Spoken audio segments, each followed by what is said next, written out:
नमस्कार मैत्रिणींनो, आज आपण संतोषी मातेची व्रतकथा पाहणार आहोत. एका श्री संतोषी माता तुमची कहाणी. आटपाट नगर होतं.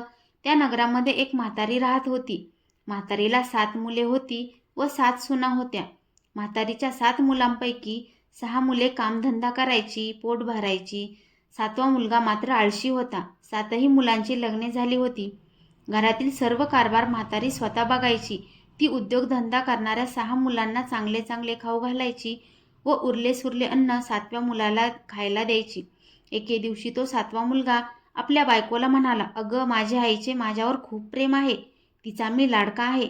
ती म्हणाली, "मला नका सांगू तुमच्या आईचे भूषण." त्याची बायको फणकाऱ्याने म्हणाली.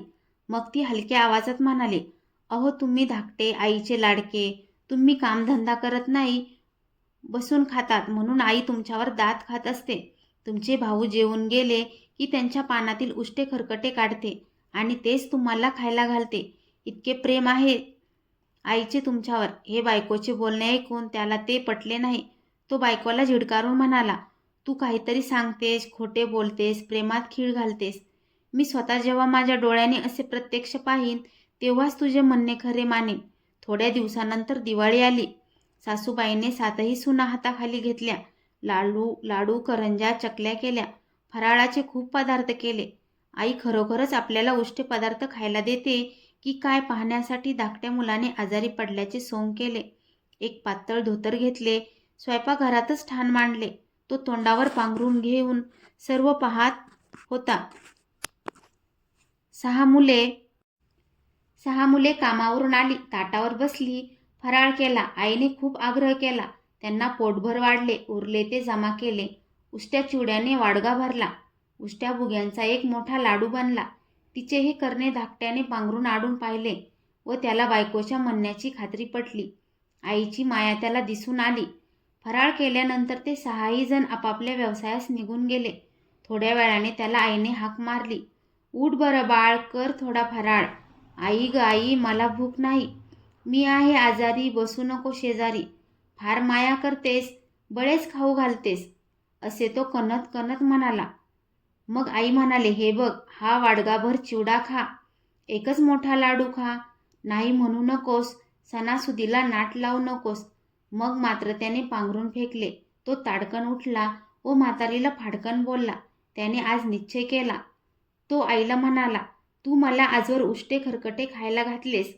हा मोठा लाडू माझ्या भावांच्या उष्ट्याचा आहे आणि हे सर्व मी माझ्या डोळ्यांनी पाहिले आहे. माझी खात्री झाली आहे. अशा उष्ट्यावर आता मी जगणार नाही.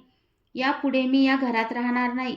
असला तुझा भाव मी चालवणार नाही. मी दूर देशात निघून जाईल. कष्ट करून पोट भरीन. हा बघ निघालोच." म्हातारी म्हणाली, "जा बाबा, कोठेही जा. बेकार तो बेकारच राहणार. आईवर मिजाज करणार. हे आम्हाला नाही खपणार. हे आम्हाला नाही चालणार. आत्ताच्या आत्ता निघ." म्हणून म्हातारीने त्याला परवानगी दिली. तो संतापाने बडबडत घराबाहेर पडला. शेजारच्या गोठ्याजवळ त्याची बायको गोवऱ्या थापत होती. तो तिला म्हणाला, "तुझे म्हणणे खरे होते. भावाच्या उष्ट्या खरकट्यावर आतापर्यंत माझा पिंड पोचला. माझी खात्री झाली. आज मी आईशी भांडलो. घर सोडून निघालो. आता दूर देशावर जाणार. कष्ट करून पोटभर खाणार. माझ्या हक्काची, माझ्या कष्टाची ताजी भाकरी खाणार. हा पहा निघालो. तुझा निरोप घ्यायला आलो." बायकोला घाम फुटला. तिचे डोळे डबडबले. तिने चिमटीत पदर धरला व डोळ्यांना लावला.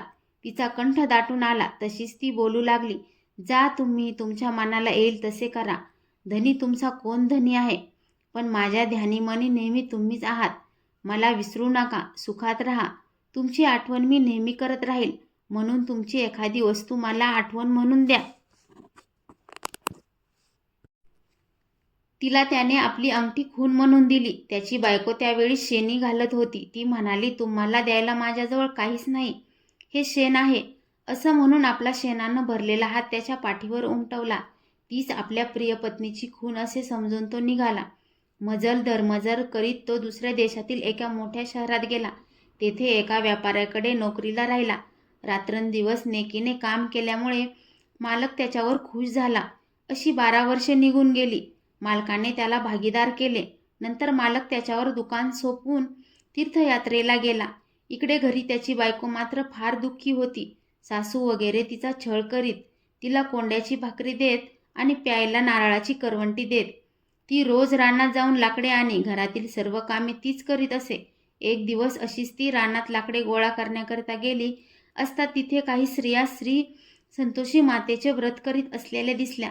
ते पाहून तिने विचारले, बायांनो, तुम्ही हे काय करता आहात? ही कोणत्या देवीची पूजा? ते ऐकून त्यातील एक स्त्री म्हणाली, आम्हीही संतोषी मातेचे व्रत करीत आहोत. हे व्रत केल्याने दुःख दारिद्र्य नाहीसे होते, मनातील चिंता नष्ट होते, घर लक्ष्मीने भरून जाते, नवरा परदेशी गेला असेल तर लवकर परत येतो, कुमारीला मनपसंत नवरा मिळतो, कोर्टात आपल्यासारखा निकाल लागतो, रोग बरे होतात, पैसा आणि आयुराग्य मिळते, मनाला शांती मिळते, आवडत्या लोकांच्या भेटी होतात, सर्व प्रकारच्या कामना पूर्ण होतात. ती म्हणाली, मग हे व्रत कसं करायचं ते मला सांगा. तेव्हा ती म्हणाली, आपल्या ऐपतीप्रमाणे 10 पैसे, 50 पैसे, ₹1.25 यांचे गूळ व हरभरे आणावेत. दर शुक्रवारी संतोषी देवीची मनोभावे पूजा आणि प्रार्थना करावी. त्या दिवशी उपवास करावा. गूळ व हरभरे प्रसाद म्हणून वाटावा. श्री संतोषी मातेची कहाणी ऐकणारा कोणी न भेटल्यास आपणच तुपाचे निरांजन लावून कहाणी सांगावी. मनोभावे प्रार्थना करावी. आपले काम सिद्धीस जाईपर्यंत प्रत्येक शुक्रवारी याप्रमाणे संतोषी मातेचे व्रत करावे. काम झाले की व्रताचे उद्यापन करावे.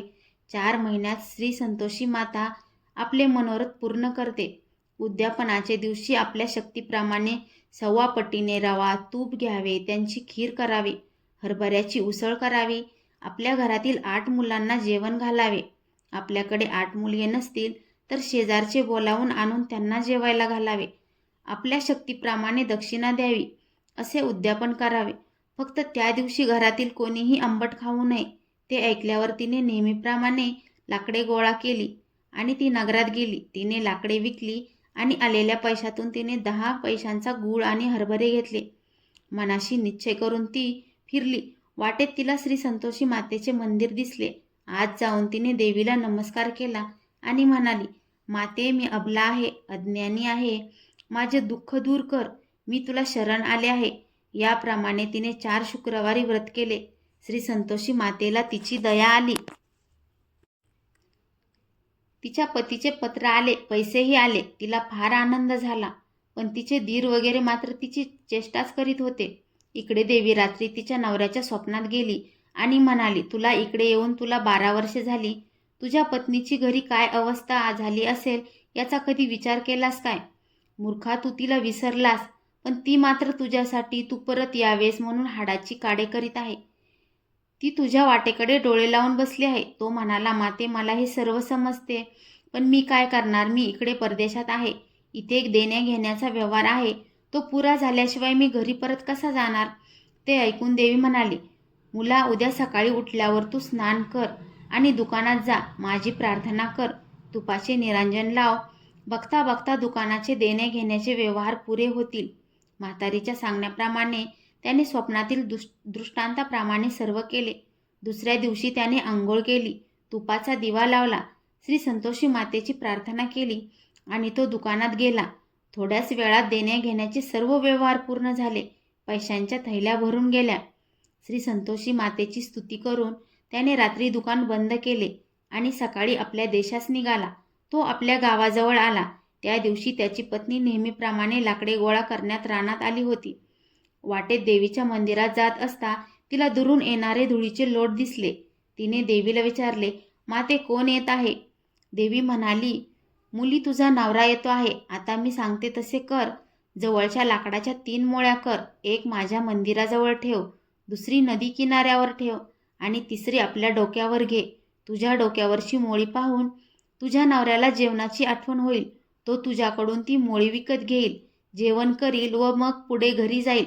मग तू माझ्या मंदिराजवळची मोळी घेऊन घरी जा आणि अंगणात मोळी टाकून मोठ्याने म्हण, सासूबाई, सासूबाई, लाकडे घ्या आणि मला कोंड्याची भाकरी द्या, करवंटीत पाणी द्या.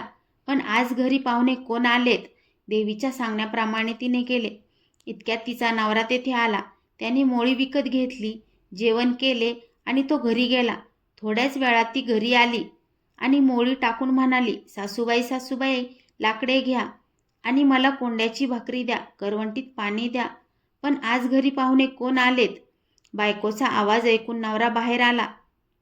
जिच्याकडून मोळी विकत घेतली होती ती त्याला दिसली. तिच्या उजव्या हातात त्याने दिलेली अंगठी होती. त्याला खून पटली. तो बायकोला भेटला व शेजारीच खोली होती ती त्याने ताब्यात घेतली. खोली साफसूफ करून त्यांनी सर्व सामान आणले व ते दोघेजण आनंदात तेथे राहू लागले. इतक्यात शुक्रवार आला. नवऱ्याच्या परवानगीने त्या दिवशी संतोषी मातेच्या व्रताचे उद्यापन केले. जावेच्या मुलांना व सर्व नातेवाईकांना जेवायला बोलावले. जावांनी आपल्या मुलांना शिकवून ठेवले की काकूजवळ आंबट खायला मागा. सर्वांचे जेवणे झाल्यावर मुले म्हणाली, काकू काकू गोड गोड खाऊन वीट आला, काहीतरी आंबट खायला दे. त्यावर ती म्हणाली, बाळांनो हे श्री संतोषी मातेच्या व्रताचे उद्यापन आहे. आज कोणाला आंबट वस्तू खायला मिळणार नाही. मुले जेवून उठली आणि पैसे मागू लागली. तिच्या लक्षात आले नाही. तिने मुलांना पैसे दिले. मुलांनी चिंच आवळे आणून खाल्ले. त्यामुळे देवीच्या व्रताचा भंग झाला. देवी कोपली. राजाचे दूत आले आणि त्यांनी तिच्या नवऱ्याला धरून नेले. ती रडत रडत श्री संतोषी मातेच्या मंदिरात गेली. नमस्कार करून ती म्हणाली, माते तू काय केलेस? आधी हसवलेस आणि आता का रडवतेस? देवी म्हणाली, मुली माझ्या व्रताचा भंग झाला आहे, पण तू मुद्दाम काही केलं नाहीस. आता पुन्हा उद्यापन कर. आता जराही चूक करू नकोस. जा आता. त्याबरोबर ती आनंदाने घरी परतली. रस्त्यात तिचा नवरा तिला भेटला. तो म्हणाला, मी एवढे पैसे मिळवले त्याबद्दल राजाला कर नको का द्यायला? राजाकडे कर भरूनच मी येत आहे. ते ऐकून तिला फार आनंद झाला आणि ती दोघे घरी गेली. फिरून शुक्रवार आला. तिने उद्यापनाची तयारी केली. सर्वांना जेवायला बोलावले. मुले जेवायला आली पण म्हणाली, काकू आम्हाला गोड खीर नको, काहीतरी आंबट दे, नाहीतर चाललो आम्ही घरी. आंबट चिंबट ना काही मिळणार नाही. सरळ जेवायचं तर जेवा, नाहीतर चालायला लागा. आंबट काही मिळणार नाही, तिने सांगितले. मुले निघून गेली. मग तिने ब्राह्मणांना बोलावले. पोटभर वाढले. दक्षिणेच्या ऐवजी त्यांना एक एक फळ दिले. अशा तऱ्हेने उद्यापन निर्विघ्नपणे पार पडले. व्रत यथासांग पुरे झाले. श्री संतोषी माता प्रसन्न झाली. लक्ष्मीच्या प्रसादाने तिला एक तेजस्वी मुलगा झाला. ती आपल्या मुलाला घेऊन रोज देवळात जात असे. एके दिवशी देवीच्या मनात आले की आपण हिच्या घरी जावे आणि हिची सासू दीर जावा कशा आहेत ते पाहावे. मग देवीने अकराळ विक्राळ रूप घेतले. काळा कुट्ट रंग, चपटे नाक, बटबटीत डोळे, मोठे मोठे रुंद ओठ, तोंडाभोवती माशा घोंगतायत, स्थूल शरीर, स्तन खाली लोंबताहेत, कपड्यांच्या चिंध्या आणि सर्व अंगाला दुर्गंधी सुटली आहे. अशा थाटात देवी तिच्या घरात देवलीत गेली. ते पाहून सासूची बोबडीच वळली. ती मोठ्याने ओरडू लागली, धावा मुलांना धावा, कोणी पिशाच डाकीन शाकीन घरात येते आहे. तिला हाकलून लावा, नाहीतर ती आपणा सर्वांना खाऊन टाकणार. तो आरडाओरडा ऐकून मुले तिला हकलायला धावली, पण देवीचे रूप पाहून तीही घाबरली. घरात जाऊन त्यांनी दरवाजे खिडक्या घट्ट लावून घेतल्या. धाकटी सून हे सर्व खिडकीतून पाहत होती. ती आनंदाने म्हणाली, आज माझी आई माझ्याकडे येत आहे. असे म्हणत असताना तिने अंगावर पीत असलेल्या आपल्या मुलाला बाजूला ठेवले आणि ती घरभर आनंदाने नाचू लागली. ते पाहून सासू संतापली. तिला वाटेल ते बोलू लागली. शिवे देऊ लागली. सून म्हणाली, सासूबाई येत आहे ती कोणी डाकीन पिशाच नाही. मी जिचे व्रत करते ती देवी आहे. असे म्हणून तिने सर्व दरवाजे खिडक्या उघडल्या. श्री संतोषी माता घरात आली. सर्वजण तिच्या पाया पडले. तिची क्षमा मागितली. हे माते, आम्ही सर्व मूर्ख आहोत, अज्ञानी आहोत, पापी आहोत. तुझे व्रत कसे करावे हे आम्हाला समजत नाही. तुझ्या व्रताचा आमच्याकडून जाणून बुजून भंग झाला. आम्ही तुझा फार मोठा अपराध केला. माते, आम्हाला क्षमा कर, आमच्यावर दया कर. याप्रमाणे सर्वांनी प्रार्थना केली. श्री संतोषी माता प्रसन्न झाली. सर्वांना आशीर्वाद दिले आणि देवी अंतर्ध्यान पावली. ज्याप्रमाणे त्या सुनेला श्री संतोषी मातेचे वरदान मिळाले तसे ही कहाणी ऐकणाऱ्यालाही मिळो. तुम्हाला आजचा व्हिडिओ कसा वाटला ते कमेंटमध्ये नक्की सांगा. तुम्हाला आमच्या चॅनलवरील व्हिडिओ आवडत असतील तर चॅनलला नक्कीच लाईक, शेअर व सबस्क्राईब करायला विसरू नका. धन्यवाद.